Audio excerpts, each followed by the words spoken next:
Well, good morning, everyone. This is John Craig, and it's good to be with you on this wonderful Monday morning, the second day of the week. And we are here for, yes, Let Us Reason Together, and it's live because it is August 23rd, 2021. It is the 15th day of the month of Elul, of the 6th month of the Hebrew year 5781. So we are counting down to Yom Teruah, the Feast of Trumpets, and Yom Kippur, and Sukkot. So I hope y'all are getting ready, putting everything together, starting to get your all of your Sukkot material together, because we're going to have a good time out here in Amarillo, Texas. Actually, it's going to be at Lake Paladuro, not too far from Amarillo, and we're going to have a lot of different people joining us from around the country. We hope you can join us. That's just a little plug I want to put in there. But what is this show? I'll be there. I'll be there. Mark will be there. I am excited. I'll be there. Mark and Donna and Dina Dye and Eddie Chumney and John and Sandi Craig and Eddie and Tammy Johnson and James and Abigail O'Hare and all of great. Yeah, Nitsa Moshe. Okay, all right. So there's so many different people here. Yeah, you're gonna miss somebody. I'm sure I missed somebody. I don't want to miss anybody. Oh, and if I missed your name, please don't be offended. You should just never list people off. Never. Because you're always going to miss that one person, and that's going to be the one person that gets offended by everything. Yeah. Did you mention me? I did mention you. Oh, okay. Did you mention Sandy? I did mention Sandy. Okay. Yeah. All right. Okay. Yeah. So I'm not really here. You know, I'm not really here. I'm in your head. The people out there, they can't hear me. Just you. I'm in your head. So it's only in your head until I introduce my co-host. And I'm not going to do that yet because I'm going to bring my co-host in here in just a minute because I have to say this. What's Let Us Reason Together about? It's about Isaiah 118. Come now and let us reason together, says Yahweh. Though your sins are scarlet, they'll be as white as snow. Though they are red like crimson, they will be like wool. And this is where we sit down, reason out current events, cultural shifts, and of course this week's Torah portion. And we can either push back or push through. Nevertheless, if iron doesn't sharpen iron, sparks will never fly, let alone ever get a fire going. And without a little heat and a good midrash, how will our hearts ever get soft and moldable enough to be transformed in the way that the Spirit, Ruach HaKodesh, wants us to be? And I hope you have a little fun along the way, because I got some things I want to share with you. First thing, on the more serious side, before we hit some of these, funny, hilarious headlines, or they actually are headlines. We'll actually talk about that and some shower thoughts. I've got some other headlines that we can't talk about on this one. You're going to have to go over to the uncensored side of Let Us Reason Together, but that's going to be later on. But to give us a good kickoff and also the Torah portion, let me not forget about the Torah portion because Sandy's got a nice little nugget for us today. The verse of the day taken from the Brit Hadashah for this week's Torah portion is Matthew 4:23 and 24. And it says, Yeshua is going throughout all Galilee, teaching in their synagogues and proclaiming the gospel of the kingdom and healing every kind of disease and every kind of sickness among the people. Now get this. The news about him spread throughout all Syria, and they brought to him all who were ill, those suffering with various diseases and pains, demoniacs, epileptics, paralytics, and he healed them. Don't we serve a mighty Yah? So whatever you have, whatever's going on, just understand that Yeshua is the solution, the answer for all of it. And I just said, and I love how it says various diseases and pains.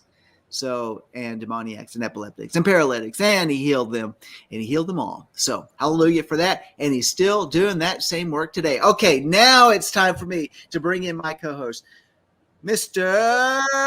Mark David Smith. Good morning. I'm not actually here today. I'm just in your head. That voice. Yeah. I'm actually on your right shoulder. And pretty soon I'll be on your left shoulder, telling you good things from one side and trying to get you in trouble on the other side. So, yeah, that's me. Well, that's me. Okay. I thought Sandi did that, but no. I want to introduce. Oh, that was the most perfect response. Well, Miss Sandi Craig, I need you to come in here for a second. I do not whisper things on here. I'm going to tell you something. She'll just say it on one side, and she's going to shoot it straight. That's the way. She's a straight shooter. Miss Sandi Craig, she's going to be sitting on my right shoulder right now. I got Mark on my other right shoulder. So I got Sandi on my right shoulder and Mark on my right shoulder. No, I'm on your left shoulder. I'm over here.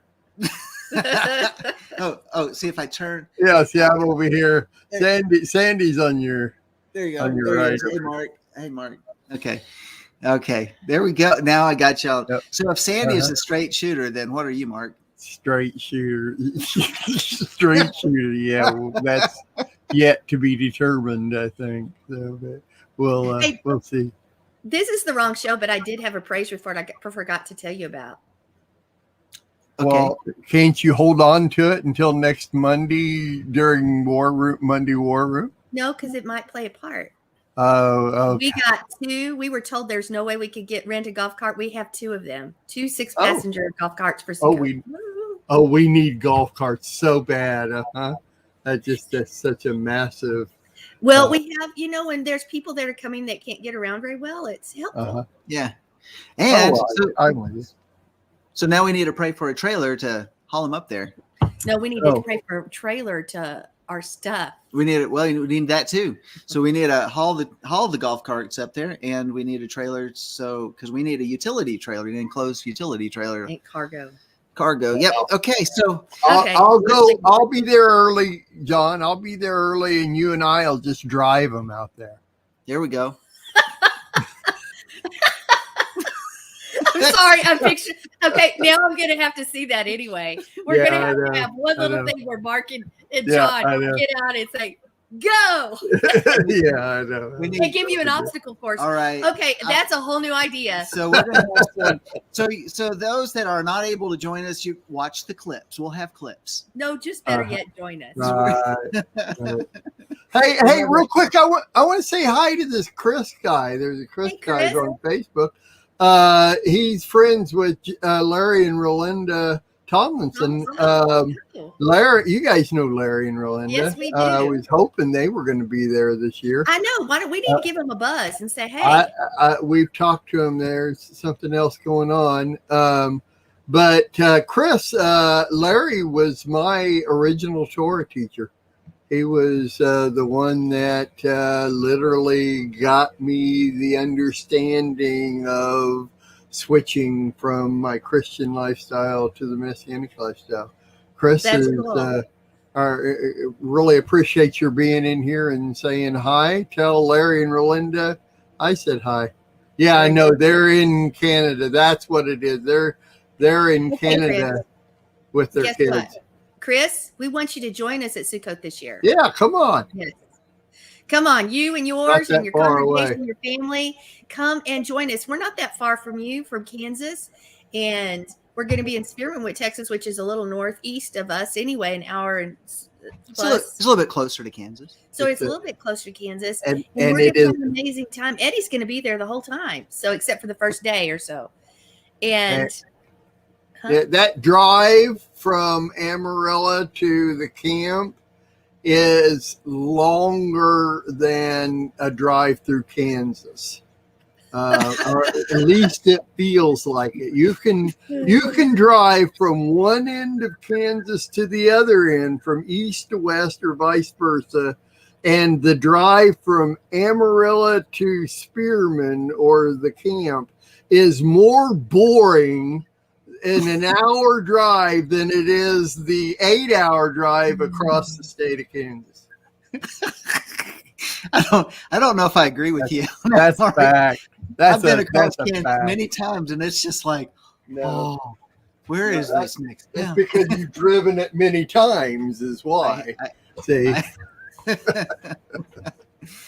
All right. All right. Hey, we got some great headlines and some shower thoughts that we need to bring up. So let's break into that segment. Oh, we need an intro then, don't we? We do. Okay. Well, where is it? Oh, I'm supposed to be doing these, aren't I? Okay. Somebody stole our intro. Oh, there it is.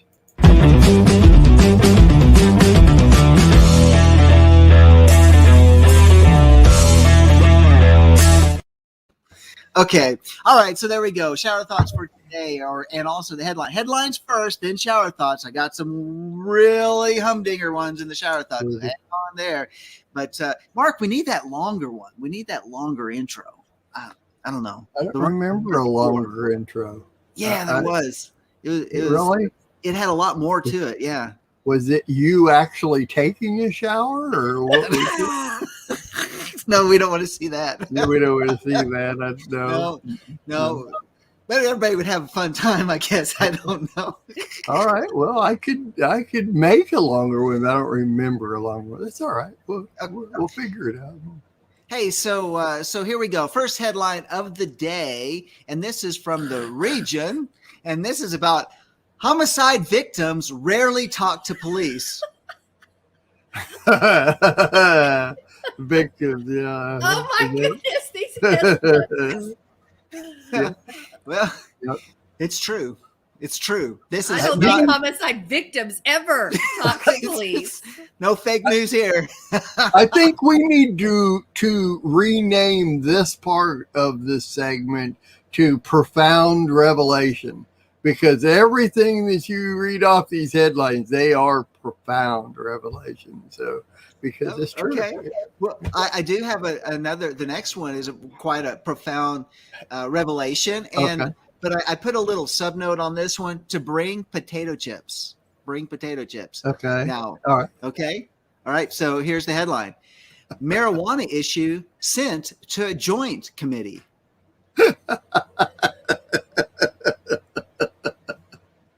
Oh, that would have been bring the potato chips. Yeah.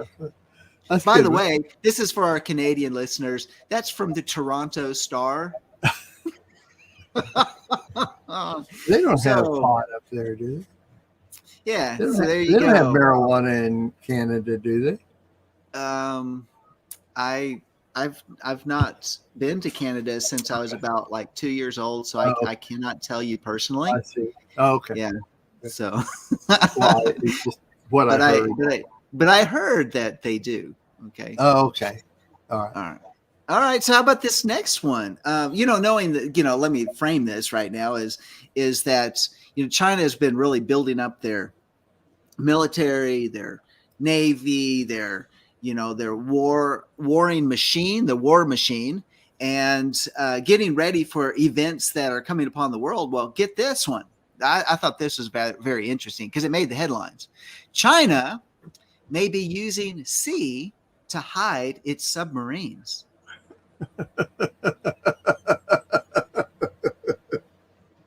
It's just profound. That's about all it is. Profound headlines from around the world. There you go. So, but I heard this the other day. This is more on the more serious side, and it has to do with that the United States actually has the capability to know where every submarine is located throughout the world through their intelligence apparatus.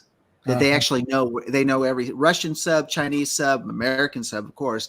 Every nation of the world that has submarines, they know exactly where they're located, and they're tracking them constantly, 24/7. But what if there's a technology that's created and they don't know that they don't know where some are because of a new technology? I mean, that's always a possibility too. To make them stealth subs, it costs them. I heard that now Russia does have some stealth subs, that they've actually come up with some tremendous technology that way as well. But so is the United States. So they paint the outside of the submarine blue and make it wavy so it looks like the ocean, the outside of it. So that's why it's stealth.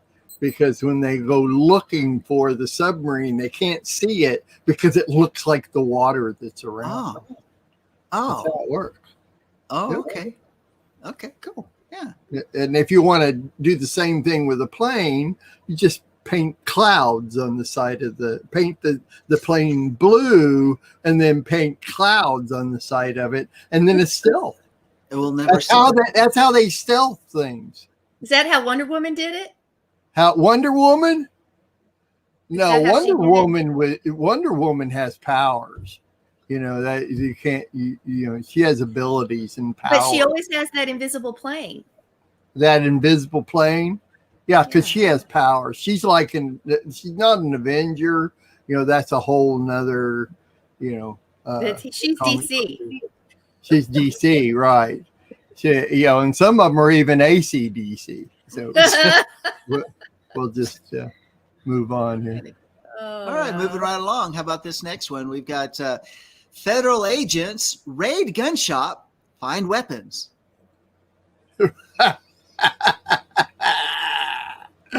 Okay. Were they surprised? I guess so. Look, weapons. Oh. We got it. It's like, can you imagine the planning? We found a hot one, a hot spot. We got word. The gun shop has weapons.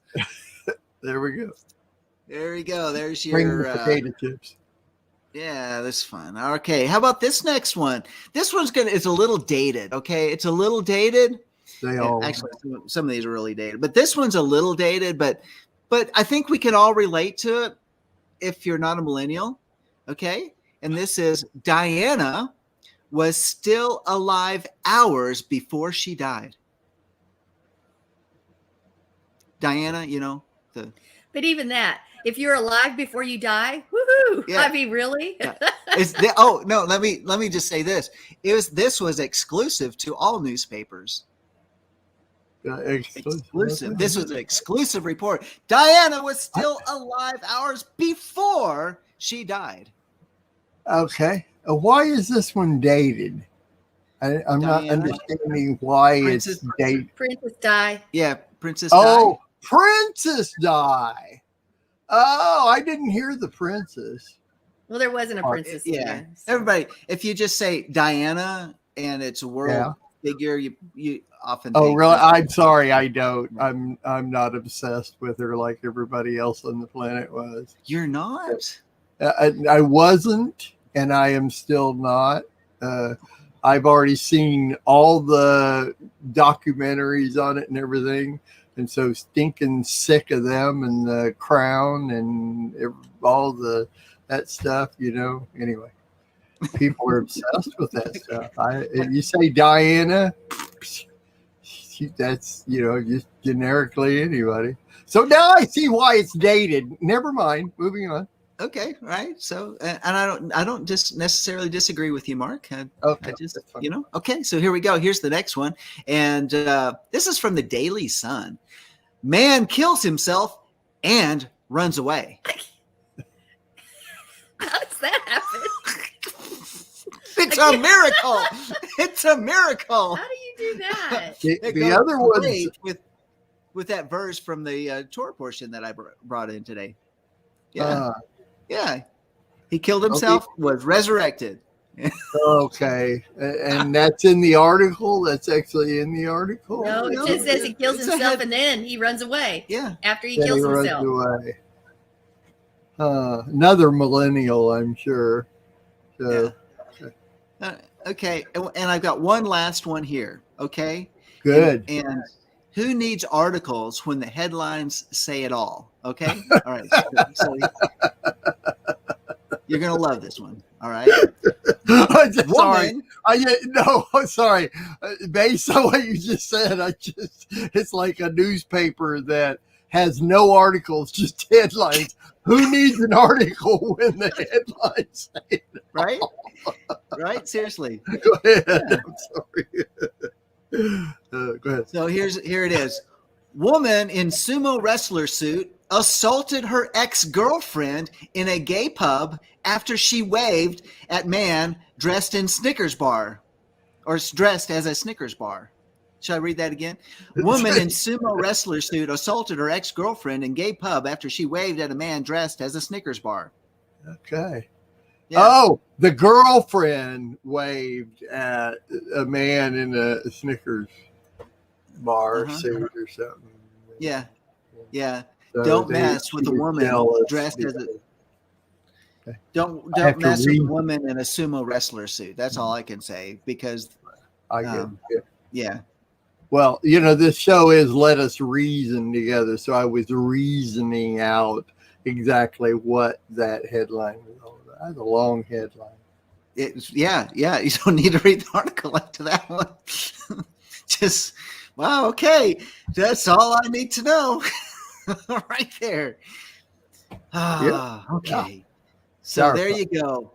So and how did you call it, Mark? These headlines? Profound revelation. Profound revelation in headlines. That's right. These are very profound. Okay, now it's time to hit the shower thoughts. And by the way, you're going to stick around for the last shower thought, because it is absolutely going to blow you away. All right. So cool. Yeah. Okay. Let's go but all of them are just profound as well. How about this one? Deep thoughts that make you say, of course, you don't know what the weird and quirky shower thoughts are. Is when these profound thoughts that you have while you're taking a shower, and it's like your mind is just going free. Okay, we got that. Okay. All right. So going on. If I would call my cat Meow, I can boast to my friends that it can introduce itself. Yeah. Okay. Yeah. Wow. Yeah, that's profound. Does your cat come up to you and say meow? What are you looking at me for? What are you looking at me for? I don't know. I have raccoons. I don't have cats. I have a panther and a raccoon. There you go. None of us can answer that question. So, all right. So that was profound. Profoundly stumped my co-host. Okay. How about this one? When you rob a bank, you can stop worrying about rent, food, bills for several years, regardless of whether you get caught or not. Oh, that was good. That was good. Yeah. Now, I do not endorse that. Yeah. The action, but that was. You're right. I will be thinking about that next time I'm in the shower. All right, there you go. How about this one? It's actually awesome how my body can take a hamburger and fries and turn it into more of my body.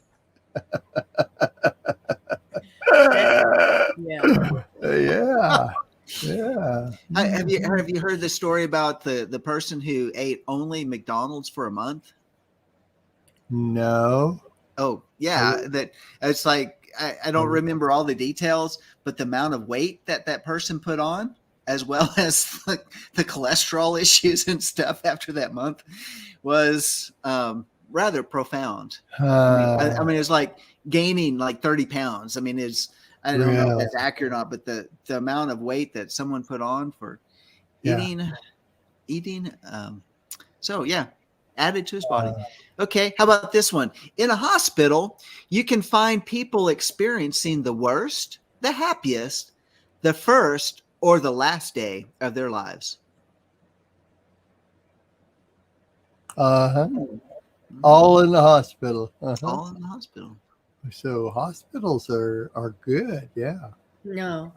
No, they're not good. I disagree. Oh, okay. Well, so that's what we're about, is agreeing or disagreeing with each other. It's reason. Yeah. Just reason those thoughts out. Okay. All right. So I mean, think about newborn babies. Okay, we got it. All right. Yeah. We got it. Got the We got it. That was just talking. Here comes the one on the left shoulder. Go ahead. Okay, here's the next one. The next generation kids will be able to look up their parents on the internet and see their whole lives documented. No excuses. Yeah, that's Mm-hmm. That's Remember how people, they'd get out the old cameras. Remember those old, Yeah. old film Yeah. cameras? My dad had one. Yeah. And film everything. Then it came the video cameras on the disc or whatever. And now it's just all posted on the internet. But good thing is like there's a fire, your family records are not destroyed. Yeah. Yeah, because it's all up in the cloud. Everything. Is so in the cloud. what it just so long as that cloud doesn't dissipate and float off somewhere. Right. Then all that's gone. Well, see, it's like, we all grew up with, our parents taking pictures and videos, and I've got some old 8mm videos of our family reunions and going to the lake and all that kind of stuff. So I've got a lot of that documentation. But today, for instance, my two grandsons are the sons of two millennials. And those millennials just love using their phone to document things. And it's kind of like, in 20 years from now, when you want to look at those videos of your sons growing up, where are they? It's like Marco Polo. Marco Polo's a lot. And it's kind of like, those are gone. They're just gone, and so it's like, not saying today's technology is all that much better than what we had before, right? Especially if everything's just gone, Well, think about this. If you're on Facebook and you're putting all of your family life on Facebook, what happens if you get kicked off Facebook? Yeah, there it is. It's gone.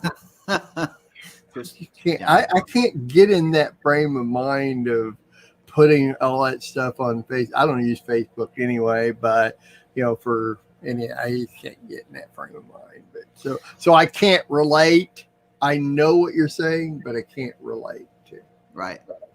Okay, so here's the last shower thought for this day on Monday, August 23rd. You could say a lethal dose. You could say a lethal dose, or you could say a lifetime supply. Yeah. Mm-hmm. Yeah. Glad all in one dose. No, that just Mm-hmm. Another profound revelation. Profound revelation. Shower thoughts from people taking showers around the world. And documenting them. So they take their tablets and their phone into the shower with them so they can document these shower thoughts. Yeah. There you go. All right. So that's it for the shower thoughts for today. I hope you all enjoyed those. Just some things to kind of break up the monotony of life, give us some ways to stretch our brains a little bit. And I think we're ready for the Torah portion. The monotony of life. Yep, that's what I always say. The monotony, the monotony. Yeah. HaTorah, HaTorah, Torah. HaTorah, HaTorah, Torah. HaTorah, HaTorah, Torah. HaTorah, HaTorah, Torah.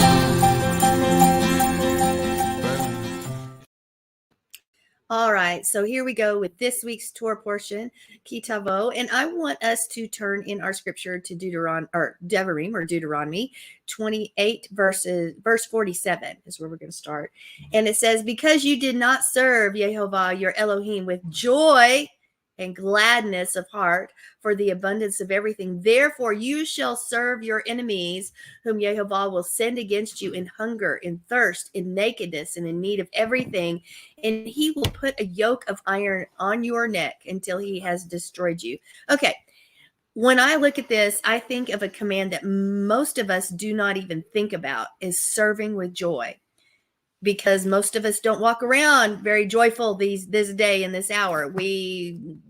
We're just like the children of Israel. We complain and we gripe and we throw fits and we do all sorts of things, but do we serve him with joy? There's a quote from Pierre Teilhard de Chardin that says, joy is the infallible sign of the presence of God. Well, he tells us to serve with joy. And I think there's some merit to that, because when you think about joy, when somebody says that they believe in Yeshua or they believe in Jesus, and if they walk around broken and depressed with their head put down and stuff, what kind of witness is that? Most people say, well, but that's not what they expect to see. If somebody says those words, they expect to see someone that's full of joy. Even if they don't believe, they expect that, because there's something about serving him that's supposed to make us different and set apart. And we're supposed to be happy and joyful. Yes. So I want you to understand that that should be a marker of his people. Is this something revelational? No, but it's a reminder. Maybe even it could even be chastisement if you want to look at that, because how many of us serve with joy all the time? How many of us do that? Do we? I would say probably not. And it's actually this command. It is enjoying. We were supposed to enjoy the fruit of the garden, all except for one tree. When we look at Genesis 2:16, it says, "And Yehovah your Elohim commanded the man, saying, of every tree in the garden you may freely eat, but of the tree of knowledge of good and evil you shall not eat, for the day that you shall eat, you shall surely die."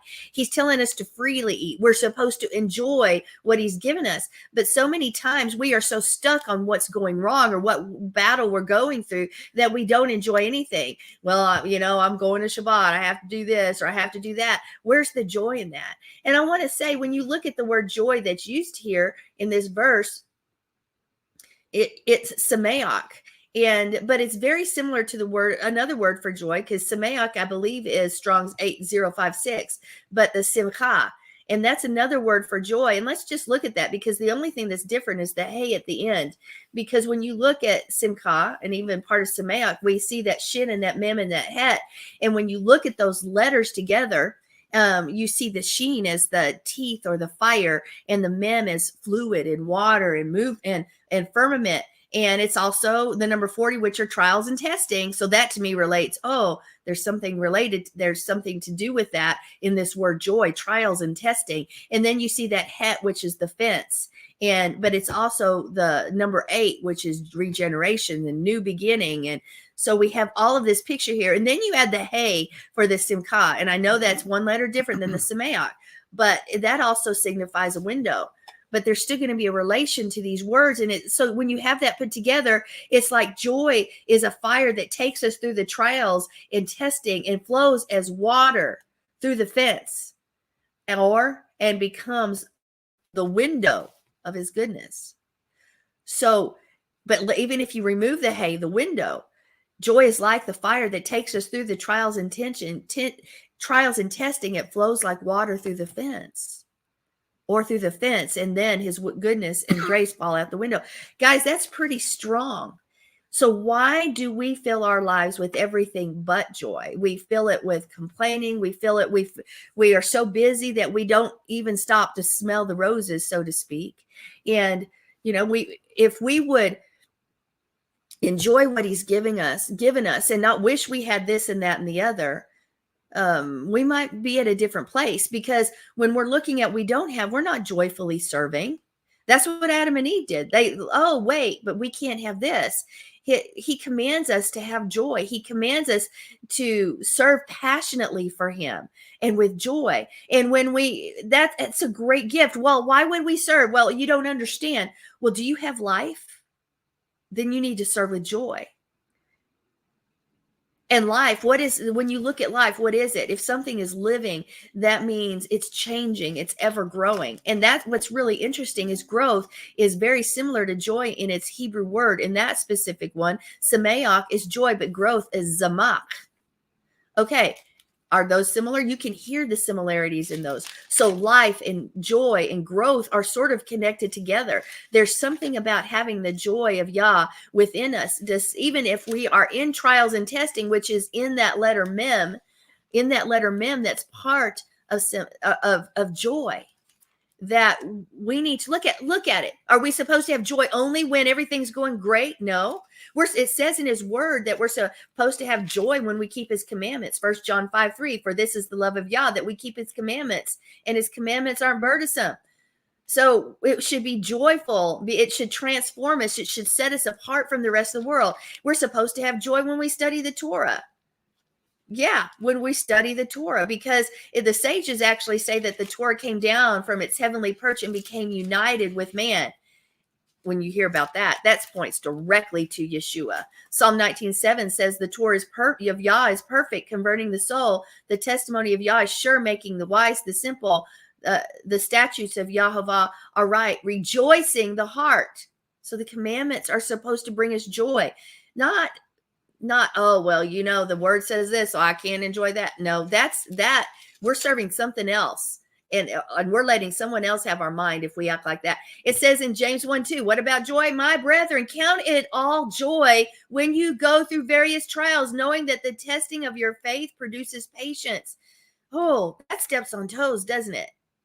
Do we find joy even in the midst of as we're walking through the wilderness, as we're walking through a trial, or do we constantly complain and tell other people what the problem is and justify why we're there or why we shouldn't be there? Because Yeshua served with joy. We're all supposed to have joy in us, knowing that Yeshua is the most important reason that we have joy. Guess what? He gives us life, and that more abundantly, eternal life through him. Philippians 3:1 says, finally, my brothers, rejoice in Adonai, rejoice in Yah, rejoice in Messiah Yeshua, and have no confidence in your flesh, because your flesh isn't going to get you anywhere. Remember, I said joy is the fire that takes us through the trials. So why do we sit back and complain and gripe and forget that he's created all of this for us? That we're on this journey, and it may be in a hard place for us, but there's a reason, and it's going to transform us even more beautifully. And it's the opportunity for his miracle power to shine, because here's another reason that joy should be so integral in our lives. Our kids are watching us.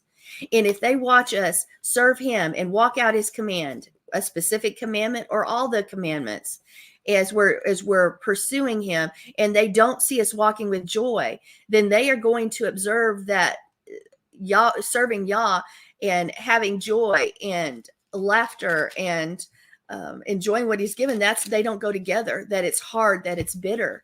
And there may be hardship and bitterness, but remember, we're supposed to find the joy in the midst of that, because our children are not going to see value in the Torah if all of in Yeshua, if all they see in us is a downtrodden spirit, is a defeated spirit, because the lack of joy will do exactly what happened to Mr. and Mrs. Adam. And that's going to bring you into disobedience. And what does disobedience result in? Well, this whole Torah portion is about, it's partly about blessing and curses. It's going to walk you right into the curses in your life, because we have skipped joy. We don't even think about joy as being a command. We're, serve him with joy.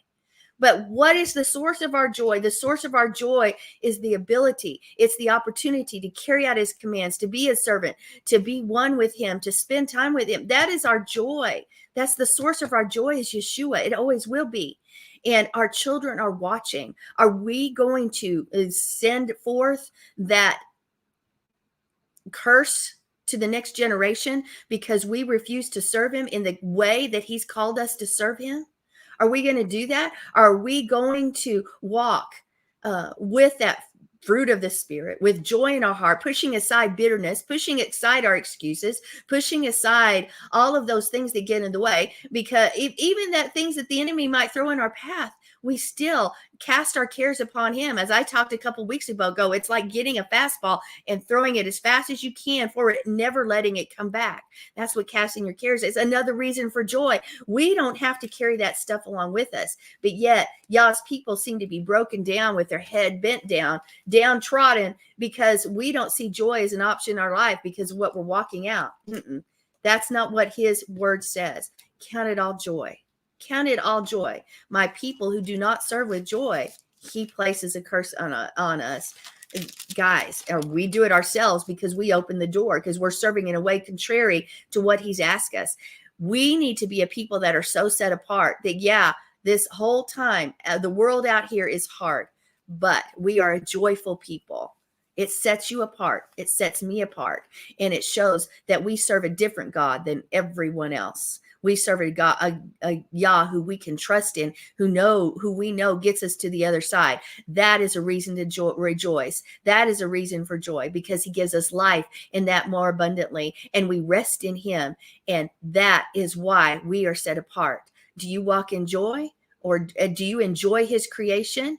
Do you understand that joy overrides every circumstance, or do you let the circumstance override your joy? Ah, good. Very good, Sandi. That's some really pointed points. Mark, come back and join us here.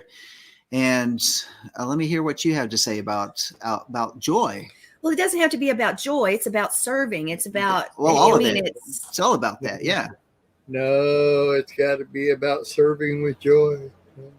I got the joy down in my heart. Down in my heart. Down in my heart. Yeah. All You're right. more spiritual. Yeah. You're more spiritual than I am, Mark, because the song that was going through my head is that we had joy, we had fun, we had seasons in the sun. I don't remember the rest of the words, but that's what hit my mind. I've always thought that I was much more spiritual than you, John. So, it just confirms it. Well, the one that went through my head, and Twyla, if she's there in the chat, will be able to say, and hello, Dane and Chandra and Twyla. Chandra from Trinidad. Yeah, that's cool. That's great. But here it was joy unspeakable and full of glory, full of glory, full of, I've got the joy. And that one, that's a scripture song from the 80s or 70s or 80s, early 80s, something like that. Yeah. And we got. So you're the only lost one. I'm the, pray for me. Hold up just a second. John, you go. I got to take care of some business here. Okay. So what I was just thinking about some different things. I was thinking about the whole concept of joy, because it's actually something that is a fruit. It is a fruit of the Spirit. And when we think about one of the things that we talked about in a Torah portion a couple of weeks ago is about how men are like trees, or trees are men, when we talk about it metaphorically within the scripture. And which brought me over to Revelation chapter 22, where in verse 1 and 2 it says, and he showed me a river of the water of life, clear as crystal, coming from the throne of God and of the Lamb. In the middle of its street and on either side of the river was the tree of life, bearing 12 kinds of fruit, yielding its fruit every month, and its leaves of the trees for the healing of the nations. And I was just thinking about when we're really looking at it, when you go back to the garden, we know what the tree of life is, but essentially is that with Yeshua we become a tree of life. Now, we're not the tree of life, but it is that if men are like trees, we see the metaphorical relationship there. But the fact that a tree, and we also have it over in Psalm chapter 1, talking about trees that are fruitful, that are by the river. And if we are truly like that tree that's planted by the river, that is taking in what is the river that's coming from the throne, other than that we often see that the Spirit of the living God is like a river flowing from the throne. It is often equated with water, springs of life flowing up from our belly, all of those type of metaphors that we talk about, and how it is that the fruit of our lives, as if we are trees. I mean, Paul brings that into the picture in Galatians chapter 5, verse 22, that the fruit of the Spirit is love, joy, peace, patience, kindness, goodness, faithfulness, gentleness, and self-control. These are fruit that should be manifesting in our life when we're planted by the river of life. No matter what the circumstances. No matter what the circumstances, always bearing fruit every month. And that our leaves, and you think about leaves, our very hands are meant for a healing of the nations. And so, I mean, I've also often thought, not metaphorically speaking, but eating the leaves of the tree of life will bring healing. But metaphorically speaking, the leaves are our hands that bring the healing, but the fruit that is produced when we're rooted and we're getting our nutrients, our life source from that river, as our roots go down deep, then we will bear forth. It just becomes part of us. The fruitfulness of our life is joy, is love, is peace, is patience, is kindness. It's all of these different things, but it's absorbed and it comes out of us. We're transformed to be that way. It's not like we're trying to act that way, but it is part of our being to have joy in our life. And therefore, what does the enemy want to do? He wants to bring in different things that will eat away at the fruit of our lives. And we think about where it says the locusts, all these different locusts that come in to destroy and to eat up everything. When we recognize, one of the ways we can recognize that a locust is coming in and eating away our fruit is to say, are we manifesting that fruit? Are we manifesting joy in our life? Are we manifesting these things that the Father has put in us? And are those branches getting corrupted? Maybe we need to get some pruning going on and trimmed off so that we can become more fruitful. And maybe that's some of the things that we can see metaphorically what's happening when we go through trials in our life, that I don't feel joyful. I don't feel shalom. I don't feel love. Well, you know what? It's not that we feel it. Feeling follows the will, and our choices of what we make, we decide that this is our life. This is part of our fruitfulness. Therefore, I'm not going to let circumstances take control. Well, it says in the word that the joy of the Lord is our strength. The joy of the Lord is our strength. So where's our strength coming from? It's the joy of serving. It's the joy of Yah.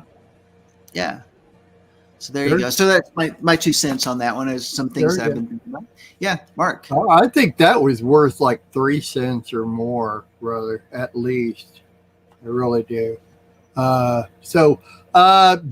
I actually didn't go look up the Brit Hadashah beforehand, but I did go check it out. And it's interesting. Of course, he's always apply Matthew 4:13 through 24.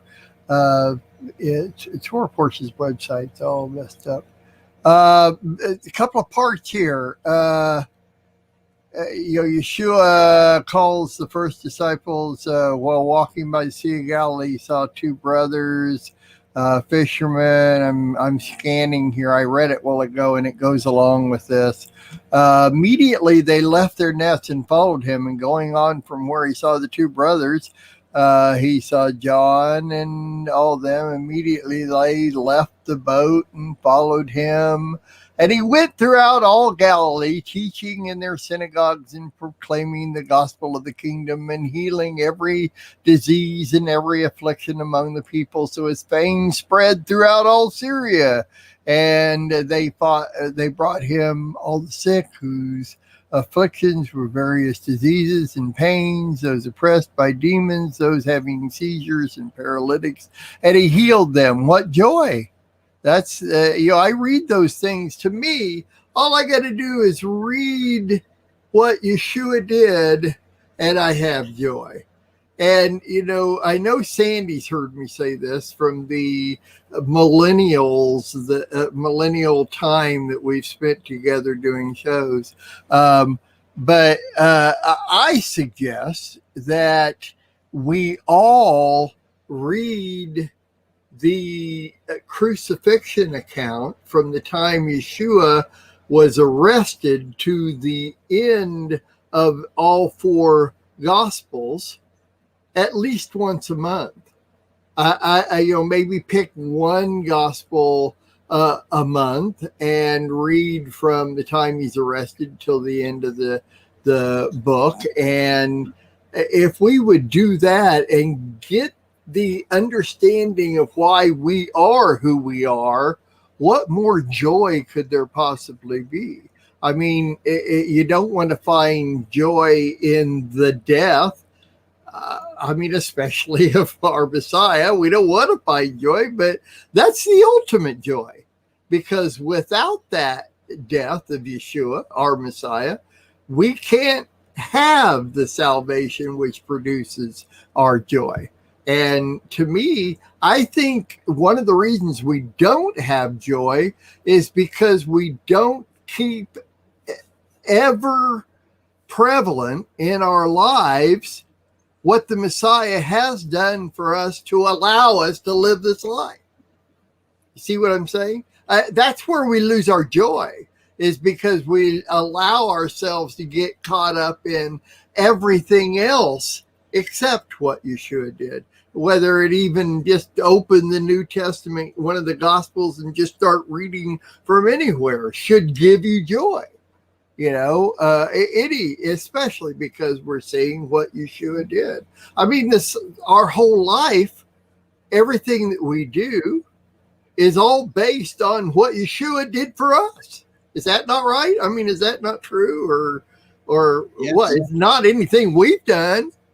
There's not one little fraction of something that we've done to cause us to have joy. It all has to do with the Messiah did for us. And so if we're not keeping that ever prevalent in our lives, the joy we have is made up. That's just the way I can kind of see it. There's other stuff that we have. We can have faith and we can have made up faith, but if it comes from our Messiah, then it's real faith. There's so much counterfeit what we should be living our lives that we need to recognize the difference between the counterfeit and what's real as far as what Messiah has done. And that within itself, that's where my joy comes from, is keeping the Messiah's works for me prevalent in my life. That's where my joy comes from. Well, I really like what you said. And when you talked about we don't rejoice in the death of Messiah, yet that's where our joy comes from. And with that, we know a seed must die to bring forth life. And then I talked about life and growth being connected to joy. And and so that we've just got to remember how that plays together, just as you said. Hallelujah for that. And joy is, if somebody is joyful, it's not something you can really fake, because you can see truth in that. And you can see there's a glimmer in the eye. There's a smile that's not a fake smile. There's something about pure joy coming through somebody, even in the midst of trial, that is a witness, that is an ed to everybody else. And therefore, why do you think he commands that in our lives? Because it is a witness and a testimony to everyone else around us. And yet his people mostly don't walk around that way. That's right. And so we are not being a witness to the world.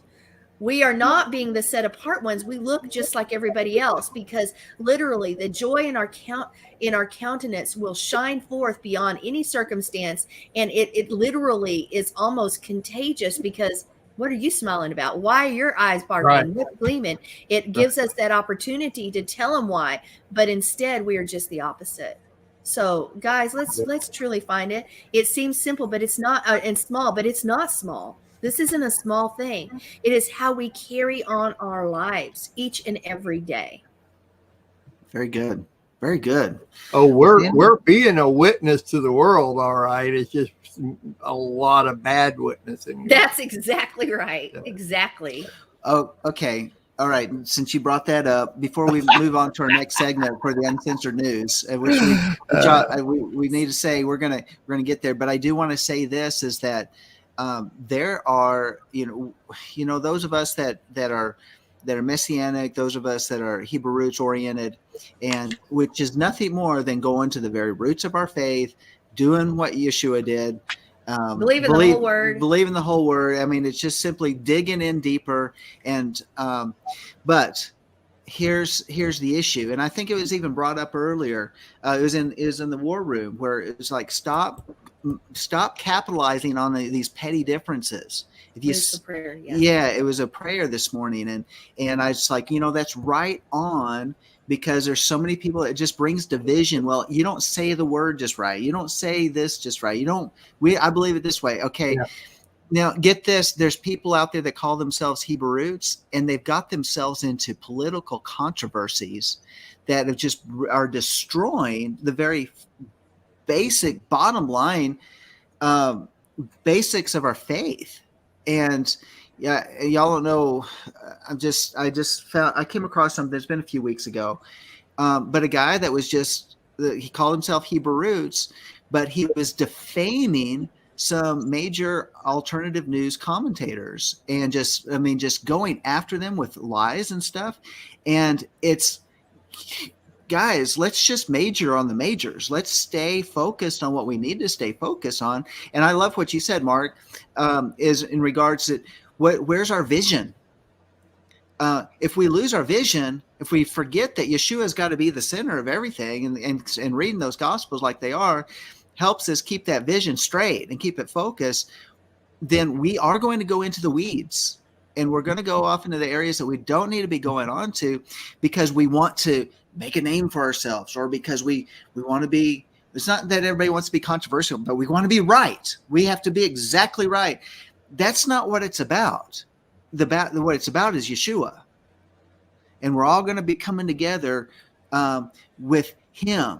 And all these little petty stuff is lack of vision. It's majoring on minors, and it doesn't matter. It does not matter. Mm-hmm. And so there's my soapbox for the day. Mm-hmm. And I agree. Very, very important that we keep that focus right. Sandi, you just brought in a lot of great stuff, and I really appreciate you jumping in this morning with the Torah portion. And we miss Eddie and Tammy, by the way. Pray for them. We hope to have them back next week if they get that stuff together. And also, I want to just say one more time, we've been talking about Sukkot. We want y'all to join us at Sukkot over at Lake Palladuro here in the Texas Panhandle. We're going to have a great time. We've extended registration. Come in and join us, everybody. Yeah. Amen. Amen. Very good. Hey, I want to mention before we jump over, and we're going to jump over to the website and Twitch. Lamb Network now owns its own mediary, so we don't even need any social media. They can all kick us off, and we'll still broadcast from the website all the time. You'll never miss anything because of the mediary we now have going to the website. But also, let me say something real quick is, just like we're jumping over to something else so that we can be uncensored. We don't have to worry about social media censoring what we have to say. I am now adding more shows all the time. Eventually, the Lamb Network will be solid shows. You can just go to the website, click it on, and never have to click on another show again. It'll just play all the time. And that's the real key here, is so many people, like for instance right now, doesn't want to leave YouTube and go over to the website or Twitch. But if you were already at the website, you wouldn't have to click on anything. All you have to do is start the player, and every show just follows right in after each one. You don't have to click anything anymore.